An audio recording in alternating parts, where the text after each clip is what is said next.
Praise the lord. దేవునికి స్తోత్రం. సాటిలేని జీవము గల సర్వశక్తిమంతుడైన యేసయ్య పరిశుద్ధ నామంలో అందరికీ బ్లెస్సింగ్ బీయింగ్ క్రిస్టియన్ తరపున వందనాలు. మరి మన మెడిటేషన్స్ ఆన్ ద క్రాస్లో భాగంగా ఈరోజు వర్డ్ 3 యేసయ్య సిలువ మీద పలికిన 3వ మాటని ధ్యానిద్దాము. మరి ఇది వచ్చేసి ద వర్డ్ ఆఫ్ అఫెక్షన్గా మనం చెప్పుకోవచ్చు అనమాట. మరి యోహాను సువార్త 19వ అధ్యాయం 26-27 వచనాలు చూసినట్లయితే, యేసు తన తల్లియు తాను ప్రేమించిన శిష్యుడును దగ్గర నిలిచిండుట చూచి, అమ్మా, ఇదిగో నీ కుమారుడు అని తన తల్లితో చెప్పెను. తరువాత శిష్యుని చూచి, ఇదిగో నీ తల్లి అని చెప్పెను. ఆ గడియ నుండి ఆ శిష్యుడు ఆమెను తన ఇంట చేర్చుకునేను. దేవునికి స్తోత్రం. యాక్చువల్లీ ఈ వర్డ్ని exchange of love and responsibility అని కూడా అనుకోవచ్చు. యేసయ్య తను సిలువలో పలికిన మొదటి అలాగే రెండవ మాట ద్వారా తను ఈ భూమి మీదకి వచ్చిన పర్పస్ మొత్తము ఫినిష్ చేయటం, ఫుల్ఫిల్ చేయటం మనం చూస్తూ ఉంటాము. యాక్చువల్లీ ఎవరు నశించుట ఇష్టం లేదు కాబట్టి దేవునికి తన కుమారుని పంపాడు. మరి పాపాలను విడిచిపెట్టి పశ్చాత్తాపం పొంది మారు మనసు పొంది రక్షణ పొందంటే వినది ఈ లోకం. సో తన కుమారుడి జీవితం ద్వారా ప్రేమ క్షమాపణ ద్వారా ఆకర్షించి వారిని రక్షణ మార్గంలోకి నడిపించడమే. మొదటి మాట ద్వారా మరి ప్రేమించడం, క్షమించడం మనం చూసాము. అలాగే ఆ యేసయ్య శిలువ మీద పలికిన మాట ద్వారా మరి రెండవత్వంగా ఆకర్షించబడి పశ్చాత్తాపాన్ని మారు మనసును పొందుకొని ప్రభుతో పాటు పరదేశ ప్రవేశం మనం చూస్తూ ఉంటాము. అంటే ఆ ఒక్క దొంగ కోసమే వచ్చారని కాదు, కానీ అక్కడ మనకి ఒక వ్యక్తిని రక్షణ మార్గంలోకి నడిపించాలంటే ఎదుటి వ్యక్తి, సువార్త చాటుతున్న వ్యక్తి జీవితం ఏ రీతిగా ఉండాలి, నడవడి ఏ రీతిగా ఉండాలి అన్నది మరి సిలువ మీద ఉండి కూడా యేసయ్య చూపించడం మనం చూస్తా ఉన్నాం. దేవునికి స్తోత్రం. అలాగే యేసయ్యకి సిలువ మీద 2 పెద్ద టాస్క్లు ఉన్నాయి. First and the most important is to fulfil his father's will. ఒకటి పరలోకపు తండ్రి చిత్తాన్ని జరిగించడం, 2 ఇహలోకపు తల్లి బాధ్యత నిర్వహణ. ఎందుకంటే యేసయ్య ఈ లోకానికి వచ్చిందే ఈ లోకాన్ని రక్షించడం కోసం. ఎట్ ద సేమ్ టైం ఆయన అన్యాయస్తుడు కాదు. మరి తల్లి అన్న మరియ గర్భం ద్వారా వచ్చాడు కాబట్టి మరి ఇహలోకం ముందున్న తల్లి కూడా తను న్యాయం జరిగించాలి. మరి డజంట్ మ్యాటర్ ఫర్ మీ, నేను వచ్చింది మరి దైవ కార్యం మీద కాబట్టి నేను అది నిర్వర్తించాను, దేర్ ఎండ్స్ ద మ్యాటర్ అని అనుకోలేదు. కానీ ఎప్పుడైతే ఆ రక్షణ కార్యాన్ని సిలువ మీద చూశారో తన వచ్చే పని, ఎందుకంటే తను అక్కడ ఇన్స్పైర్ చేశారు, దాన్ని బతుకున్నప్పుడు ఇన్స్పైర్ చేశారు, తను పునరుద్ధానం అయ్యాక ఇగ్నైట్ చేశారు. ఇంకా ఫైర్ రగులుతూనే ఉంటుంది, రక్షణ కార్యాలు జరుగుతాయి. శిష్యులను కూడా అంతకు ముందే ఎక్విప్ చేయటం కూడా మనం చూస్తామన్నమాట. దేవునికి స్తోత్రం. మరి ప్రతి ఒక్క దైవజనుడు కూడా ఆ రీతిగానే ఉండాలి. మరి వారు జీవిస్తున్నంత కాలము ప్రతి ఒక్కరిని కూడా ఇన్స్పైర్ చేసే విధంగా ఉండాలి. అలాగే దాటిపోయిన తర్వాత వారిలో ఫైర్ని ఇగ్నైట్ చేసే రీతిగా ఉండాలి. మరి మనం రీసెంట్గా చూసాం కదా, ఒక హతసాక్షి విషయంలో మరి చాలా మంది ఇన్స్పైర్ చేశారు. తను వెళ్ళిపోయిన తర్వాత అనేక మంది యవ్వన బిడ్డలు ఇగ్నైట్ చేయబడతా ఉన్నారు. దేవునికి స్తోత్రం. మరి ఎప్పుడైతే తను వచ్చిన కార్యాన్ని తను సక్సెస్ఫుల్గా కంప్లీట్ చేసినారో, ఎందుకంటే 6వ మాటలో కదా మరి సమాప్తమైందని పలికింది అని కాదు, దానికి ముందు మాటలు మరి దేవుడు చేయి విడిచిపెట్టడం, తర్వాత దప్పికొన్నానని ఆ మాటలు వచ్చినప్పుడు మనం ఫుల్ ఫ్లెడ్జ్డ్గా ధ్యానిద్దాము ఇన్ డీటెయిల్గా. ఇప్పుడైతే 3వ మాట సందర్భం చూసినట్లయితే, యేసు తన తల్లియు తాను ప్రేమించిన శిష్యుడును దగ్గర నిలిచుండుట చూచి, మరి ఎప్పుడైతే మరి సిలువ మీద ఉన్న దొంగ రక్షింపబడినాడో మొదటి 2 మాటలు పలికిన తర్వాత తన తండ్రి అప్పచెప్పిన బాధ్యత నిర్వర్తించాడు. అప్పుడు తన తల్లిని అలాగే తన ప్రియ శిష్యుల్ని చూడటం మనం చూస్తాము. వారు అప్పటిదాకా అక్కడనే ఉన్నారు, మరి సిలువ దగ్గరే ఉన్నారు. మరి అక్కడ వారు వీరేం చేయుచున్న వీరెరుగురు క్షమించమని అంటాం, తర్వాత శిష్యుడితో మాట్లాడటం, అప్పటిదాకా వారిని చూడలేదు. ఎప్పుడైతే తన తండ్రి అప్పచెప్పిన ఆ పనిని నిర్వర్తించాడో దాని తర్వాత ఇహలోకం మీద కూడా తన పనిని ముగించాలని అప్పుడు తన తల్లి వైపు చూడటం మనం చూస్తా ఉన్నాము. దేవునికి స్తోత్రం. ఒక యువకుడు సాధువు దగ్గరికి సాధన కోసం, ట్రైనింగ్ కోసం వెళ్తారంట. మరి తనతో పాటు ఆ బ్యాచ్లో ఉన్న అందరికీ ఆ సాధువు గారి వల్ల వైఫ్ మరి వంట చేసి పెడతా ఉన్నారు. అయితే ఈ యువకుడు ఎవరైతే ఉన్నారో ట్రైనింగ్ మొత్తం కంప్లీట్ చేసుకున్న మరుసటి రోజు భోజనం చేస్తా, అమ్మా మరి ఈ ఆహారంలో ఆముదం కలిసినట్టుందమ్మా అని మాట్లాడతారంట.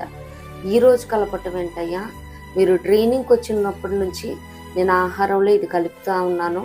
మీరు ఏదన్నా ఒకరోజు ఏకాగ్రత తప్పి ఆహారం మీద మనసు పెడతారేమోనని టెస్ట్ చేశాను.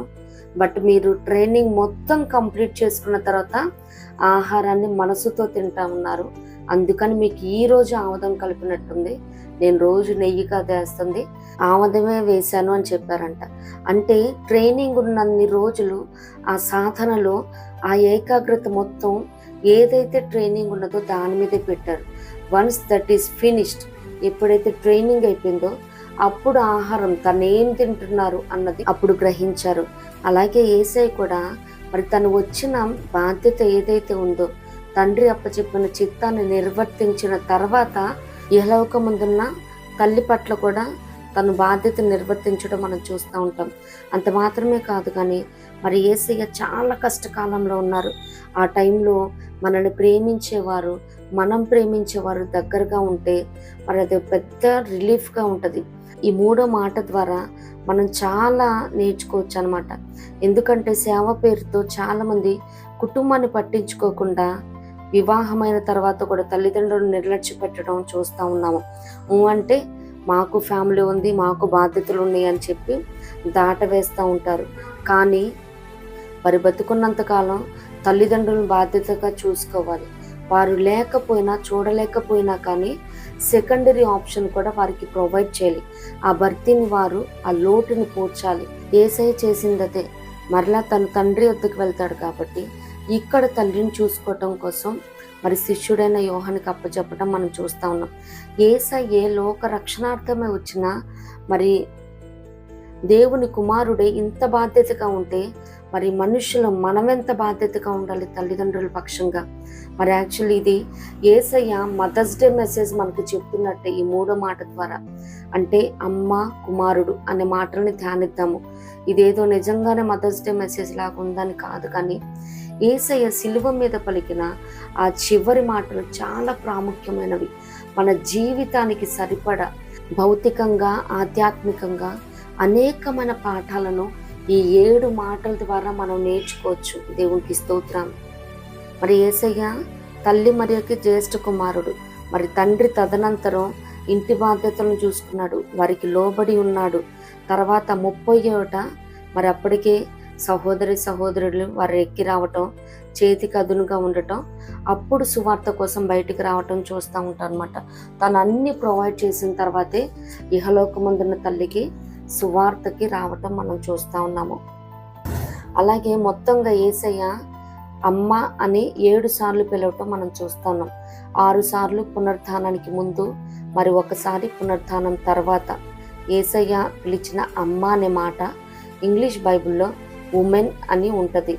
అలాగే మరి యేసయ్య అమ్మ అని పిలిచిన సందర్భాలు చూసినట్లయితే మత్తయి సువార్త 15:28లో కనాను స్త్రీతో అమ్మా నీ విశ్వాసం గొప్పది, నీవు కోరుకున్నట్టే నీకు అవును గాక అని అంటారు. రెండోది లూకా సువార్త 13:12 మరి 18 సంవత్సరాలు నడువు వంగిపోయిన స్త్రీతో అంటారు, అమ్మా నీ బలహీనత నుండి నీ విడుదల పొంది ఉన్నావని.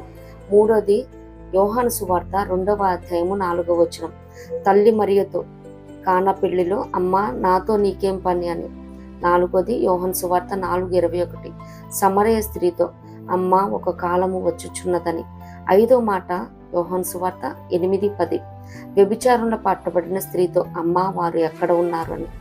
6వ మాట యోహాను సువార్త 19:26 ఇప్పుడు మనం చదువుకున్న మూలవాక్యం తల్లి మరియతో అమ్మా ఇదిగో నీ కుమారుడు అని చెప్పడం.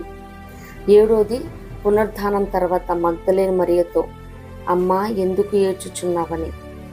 మరి తల్లి మరియ కన్యకగా ఉన్నప్పుడు దూత వచ్చి చెప్పటం, మరి యేసే విషయంలో ఏమేమి జరుగుతాయని ముందుగానే చెప్పటం. అలాగే మరి సుమియోను కూడా ప్రవచనాత్మకంగా నీ కడుపులో నుండి ఖడ్గము ఒకటి దూసుకుపోతుందని చెప్పటం. అలాగే మరి గొల్లలో వచ్చి చెప్పిన మాటలు, మరి యేసయ్య ప్రేస్ చేస్తూ చెప్పిన మాటలు.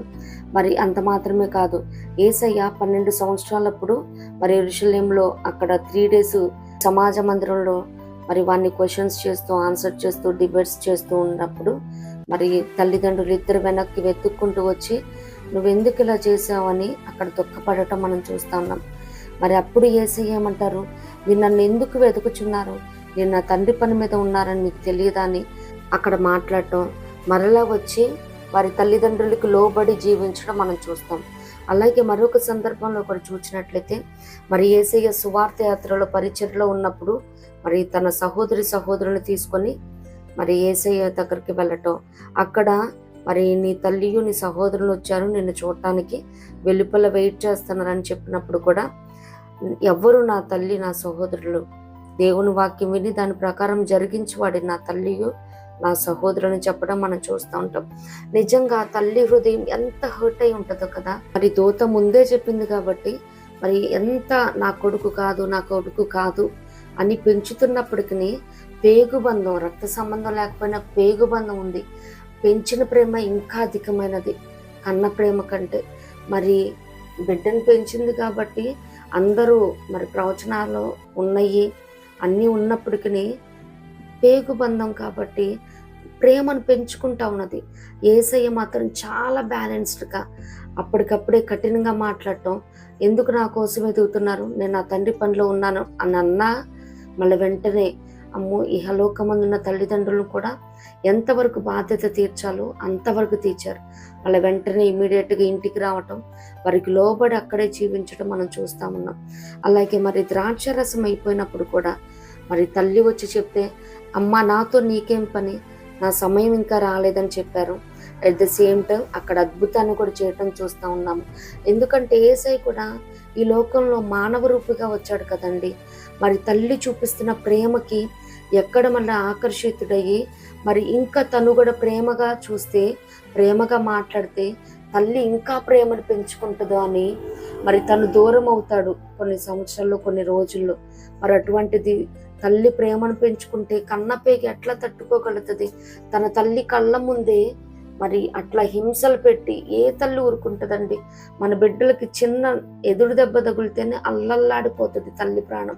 మరి అటువంటిది కొడుకుని చిత్ర హింసలు పెట్టి మరి నాగటి చాలవలే దున్నబడి మరి ఇన్ని హింసలు చూస్తా తల్లి హృదయం తట్టుకుంటుందా? అందుకే యేసయ్య ఎక్కడికక్కడికి కటువుగా హర్ట్ చేస్తున్నట్టు మాట్లాడుతున్నప్పటికీ మళ్ళీ వెంటనే తన్నే కన్సోల్ చేయడం చూస్తూ ఉంటాం అన్నమాట. ఎందుకంటే కొంచెం కఠినంగా ఉన్నప్పుడు ఏంటంటే వీడి వల్ల నాకు ఎప్పుడు ప్రేమను పొందుకున్నాను, వీడు ఎప్పుడు ఇట్లానే ఉంటాడు అని అప్పుడైనా కొంచెం బాధ, ఆ ఇంటెన్సిటీ తగ్గుతుందని మరి యేసయ్య అలా చాలా క్వైట్గా మేనేజ్ చేసినట్టు, వైజ్గా మేనేజ్ చేసినట్టు మనం చూడగలము. మరి యేసయ్య జీవించినంత కాలం అంతలా అవాయిడ్ చేసినట్లు అనిపించవచ్చు, కానీ సిలువలో 7 మాటలు అతి ప్రాముఖ్యమైనవి చివరగా మాట్లాడని. ఆ మాటల్లో ఒకటి తన తల్లితో అలాగే తను ప్రేమించిన శిష్యుడితో మాట్లాడటం మరింత ప్రాముఖ్యతను సంతరించుకుంది. ఎందుకంటే ప్రతి ఒక్కరు కూడా నేర్చుకోవాల్సింది ఏంటంటే యేసయ్య లోక రక్షణార్థమే వచ్చి మరి అనేకమైన హింసలు పొంది కొన ఊపిరితో ఉన్నప్పటికీ మరి తండ్రి చిత్తాన్ని జరిగించాడు. ఎట్ ద సేమ్ టైం ఇహలోకముందున్న తల్లి బాధ్యతను కూడా నిర్వర్తించాడు.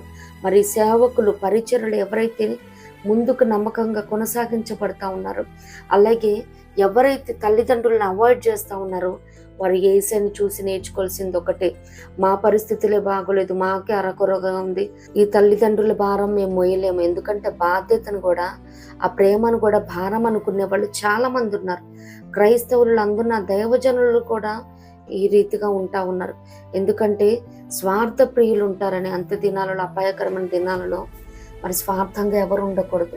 మరి యేసయ్యని చూసి దైవ కార్యాలని అలాగే కుటుంబాన్ని ఏ రీతిగా మేనేజ్ చేయాలో మనం నేర్చుకోవాలి. దేవునికి స్తోత్రం. అలాగే యేసయ్య పలికిన 3వ మాటలో 2వ పదం కుమారుడు.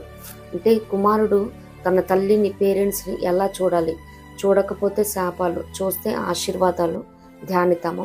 తల్లిదండ్రులను సన్మానించాలని ఒక ఆజ్ఞగా పరమదేవుడు రాయిస్తే తల్లిదండ్రులను బాధ్యతగా చూడాలని సిలువపై పలికిన యేసయ్య మాటను మనం చూస్తూ ఉంటాం. Praise God. మరి కుమారుని బాధ్యతలు మనం చూసినట్లయితే తల్లికి దుఃఖం పుట్టించకూడదంట. మరి సామెతలు 10:1 ఉంటుంది కదా, బుద్ధి లేని కుమారుడు తన తల్లికి దుఃఖం పుట్టించును. అలాగే దూషించకూడదు. సామెతలు 20:20. ఒక్క దోషణ ఏంటండి, ఈ రోజుల్లో తల్లిదండ్రులను కొట్టే వాళ్ళు ఎంతమంది, ఆస్తి కోసం చంపిన వాళ్ళు ఎంతమంది ఉన్నారు. ఈ రీతిగా చేయకూడదు. సామెతలు 15:20. తల్లిని తిరస్కరించకూడదు. బుద్ధిహీనుడు తన తల్లిని తిరస్కరించును. ఒక కార్టూన్లో ఇలా డ్రా చేశారు. ఒక తల్లి ఆ చెయ్యి ఈ చెయ్యి పట్టుకొని ఇద్దరు కుమారులు చిన్నప్పుడు నా తల్లి నా తల్లి అని లాక్కుంటున్నారు వాళ్ళ అమ్మని దగ్గరికి. అదే తల్లి పెద్ద అయిపోయింది, ముసలైపోయిన తర్వాత ఈ బిడ్డలు యవన ప్రాయంలోకి వచ్చారు, నీ తల్లి అని తోసేస్తున్నారు తల్లిని. ఇంత అమానుషం కదండి. నేటి దినాలలో నిజంగా ఆ రీతిగానే ఉన్నారు.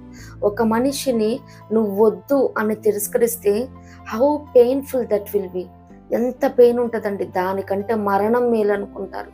ఏ తల్లిదండ్రులు కూడా బిడ్డలు ఆ రీతిగా తిరస్కరించకూడదు. మరి కొంతమంది అయితే వాయిదాల పద్ధతిలో షేర్ చేసుకుంటారు తల్లి భారాన్ని. ఒక నెల నువ్వు చూడు, 2వ నెల అమ్మ అక్కడికి వెళ్ళాలి. అసలు అప్పటికే బిడ్డలతో ఆ సంబంధం మరి మమైకం అయిపోయి ఉంటుంది. అప్పుడు చిన్నపిల్లలాగా అయిపోతారు కదండి.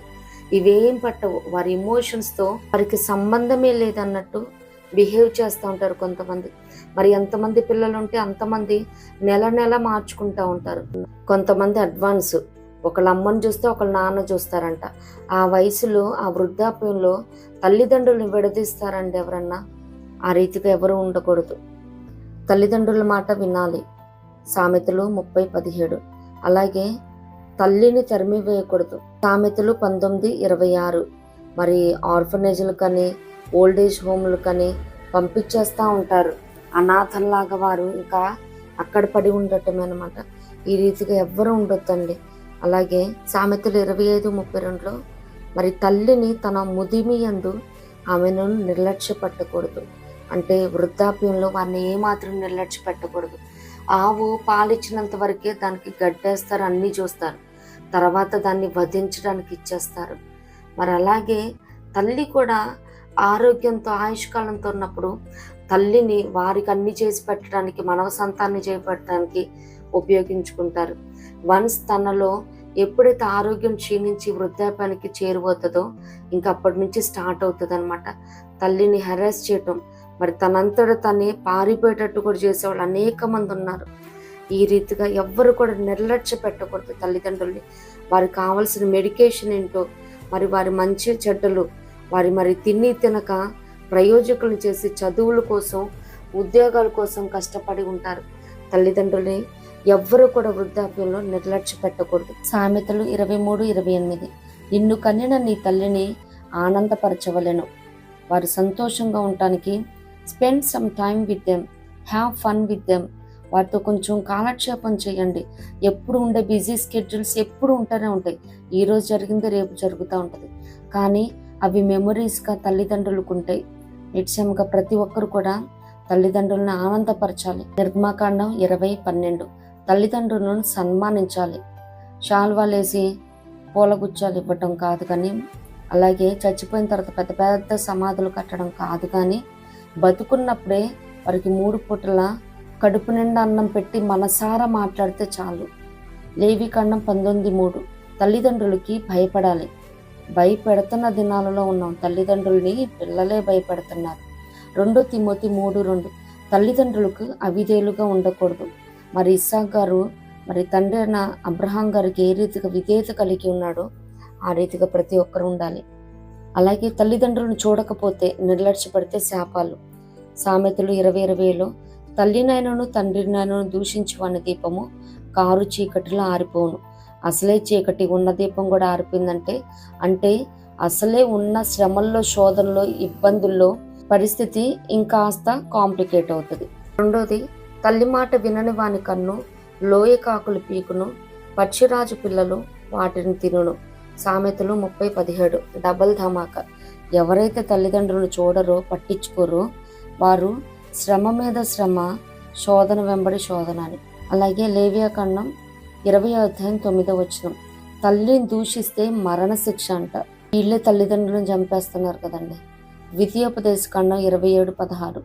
తండ్రినైనను తల్లినైనను నిర్లక్ష్యపరచువాడు శాపగ్రస్తుడకును. ఇంకా శాపం ఉందంటే ఏ దీవెనలు రావన్నమాట.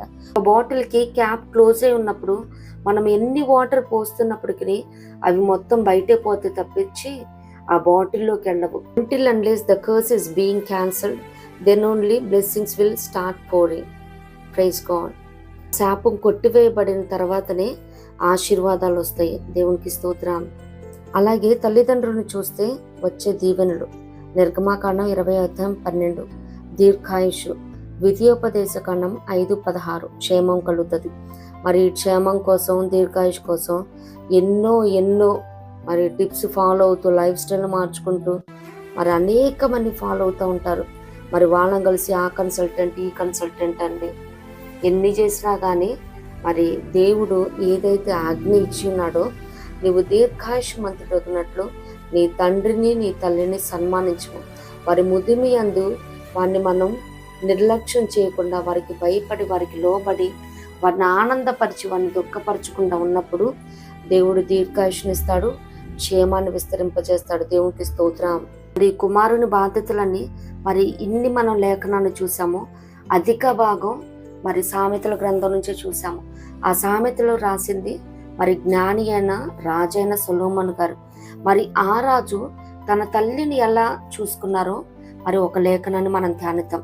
మొదటి రాజుల గ్రంథము 2వ అధ్యాయము 19వ వచనం. బత్షెబ రాజైన సొలొమోను నొద్దకు అదోనియా పక్షమున చెప్పుటకు వచ్చినప్పుడు రాజు లేచి ఆమెకు ఎదురుగా వచ్చి ఆమెకు నమస్కారము చేసి సింహాసనము మీద ఆసీనుడై తన తల్లి కొరకు ఆసనము ఒకటి వేయింపగా ఆమె అతని కుడి పార్శ్వన కూర్చుంది. దేవునికి స్తోత్రం. మొదటగా రాజు లేచాడు, ఆమెకు ఎదురుగా వచ్చాడు. ఆమె రాకముందే వెళ్ళి నమస్కారం చేశాడు. తన పక్కనే ఒక సీట్ అరేంజ్ చేశాడు. ఆ తల్లికి అంతకంటే ఏం కావాలండి? మరి నేటి దినాలలో మరి తల్లిదండ్రుల పరిస్థితిని చూసి చాలా మంది అవాయిడ్ చేస్తూ ఉంటారు. ఈవెన్ వారిని టచ్ చేయటానికి కూడా ఇష్టపడని వారు అనేక మంది ఉన్నారండి. కానీ ఇక్కడ చూసినట్లయితే జ్ఞాని రాజైన సొలొమోను గారు నిజంగా తను గుర్తెరిగాడు. తల్లిదండ్రుల్ని ఏ రీతిగా రిసీవ్ చేసుకుంటే ఏ రీతిగా ఆశీర్వదించబడతారో తను బాగుగా గుర్తెరిగినాడు. దేవునికి స్తోత్రం. తాను ప్రేమించిన యోహాను శిష్యును కూడా విడిచిపెట్టలేదు. తన స్థానాన్ని మరి యోహాను గారికి ఇవ్వటం చూస్తా ఉన్నమాట. ఇదిగో నీ కుమారుడు అంటున్నారంటే నా బదులు తను చూస్తాడని మరి నాటి నుంచి మరి తల్లిగా స్వీకరించి తన ఇంటికి తీసుకెళ్ళటం మనం చూస్తూ ఉన్నాము. మరి యేసే జీవితం ద్వారా మరి తన మీద ఎవరైతే నమ్మకం పెట్టుకొని ఉన్నారో, తనని ఎవరైతే వెంబడించారో, ఎవరు ఆశ్రయించారో వారిని ఏమాత్రం విస్మరించలేదు. యేసయ్య సిలువలో పలికిన ఈ 3వ మాట ద్వారా మనం నేర్చుకోవాల్సింది ఒకటే. మరి యేసయ్య ఎంతో గొప్ప నమ్మికతో తన తల్లిని ప్రియ శిష్యుడికి అప్పచెప్పాడు. మరి యేసయ్య మనల్ని నమ్మి ఏదైనా పని అప్పచెప్పగలడా? ఆ నమ్మకాన్ని మనం పొందుకోవాలి. రెండోది చూచినట్లయితే మరి లోక రక్షణార్థంగా వచ్చిన యేసయ్య అటు తండ్రి చిత్తాన్ని నెరవేర్చాడు, అలాగే భూమి మీద ఉన్న తల్లిని కూడా బాధ్యత నిర్వర్తించాడు. మరి మనం కూడా ఎన్ని కార్యకలాపాలలో ఉన్నప్పటికీ దైవ కార్యాలతో పాటు కుటుంబాన్ని కూడా మనం నిత్యంగా పట్టించుకోవాలి, బాధ్యతను నిర్వర్తించాలి. అలాగే మనం చూడలేని పరిస్థితి అయితే దానికి మరొక భరోసా తల్లిదండ్రులు కల్పించాలి. పోన్లే నా కొడుకు దూరంగా ఉన్నప్పటికీ మాకు ఈ మెయిడ్ని పెట్టాడు, మరి మనిషిని పెట్టించి మా బాగోగులు చూస్తున్నారు, మాకు అన్ని సమృద్ధిగా సమకూర్చాడు అన్న రీతిగా ఉండాలి. అలాగే అవైలబిలిటీ ఉంటే వారికి ఆ బాగోగులు మాత్రమే కాదు కానీ వారి కుమారు టచ్ వారు కోరుకుంటారు, వారి టైం కోరుకుంటారు, వారి అఫెక్షన్ కోరుకుంటారు తల్లిదండ్రులు. మరి అది కూడా నిత్యంగా బిడ్డలంగా తల్లిదండ్రులకు మనం అందించాలి. అసలు తల్లిదండ్రులు ఉండటం గొప్ప దీవెనకరం అండి, గొప్ప భాగ్యం, ధన్యత. లేని వారిని అడగండి, తల్లిదండ్రుల విలువ తెలుస్తుంది. ఉన్నవారికి ఇప్పుడు తెలీదు, వారు దాటిపోయిన తర్వాత అయ్యో చూడాల్సింది కదా, మరి వీరి మాట విని వారి మాట విని నా తల్లిదండ్రులు నేను దూరపరుచుకున్నాను, అవాయిడ్ చేశాను, వారిని హర్ట్ చేశాను అని బాధపడే బదులు వారి తల్లిదండ్రులు మీ దగ్గర ఉండగానే, మీతో ఉండగానే మాట్లాడండి, పోషించండి, ప్రేమించండి. వారి క్షేమమే మనకు దీవెనకరం. ఇన్ని లేఖనాలు చూసిన తర్వాత ఒకటే అనిపించింది, పిల్లలు లేని వాళ్ళు ఏ రీతిగా పిల్లల్ని అడాప్ట్ చేసుకొని అనాథాశ్రమం నుంచి తెచ్చుకొని పెంచుకుంటున్నారో ఆ రీతిగానే తల్లిదండ్రులు లేని వారు కూడా వృద్ధాశ్రమాలను తల్లిదండ్రులను తెచ్చుకొని వారిని ప్రేమగా పోషిస్తే నిజంగా వారి చివరి గడియలు ఎంత ఆనందంతో ప్రభు సన్నిధికి చేరుతారో కదా. అసలు ఇంట పెద్దవారు ఉండటమే పెద్ద దీవెనకరం అండి. ఎందుకంటే ఏలీ గారితో శాపం ఉంటుంది కదా, నీ ఇంట వృద్ధులే ఉండరని.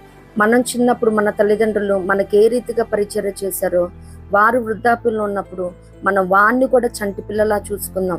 వారు క్షేమంగా ఆనందంగా ఉంటే మనకి దీవెనకరం. వారిని ఎప్పుడు భారంగా భావించొద్దు. మన బిడ్డల్లో బిడ్డగా భావించాలి. ఫైనల్లీ ఒకటేనండి, దేవుడు మనల్ని ప్రేమించి అప్పచెప్పిన కుటుంబాన్ని, తల్లిదండ్రులని, పనులను బాధ్యతగా నిర్వర్తిస్తూ యేసయ్యకి నమ్మకంగా ఉండి కృపాక్షేమాన్ని పొందుకుందాం. ఇట్టి కృప ప్రభు మనందరికి అనుగ్రహించును గాక. ప్రభు కృప మనందరికి తోడైండును గాక. ఆమేన్.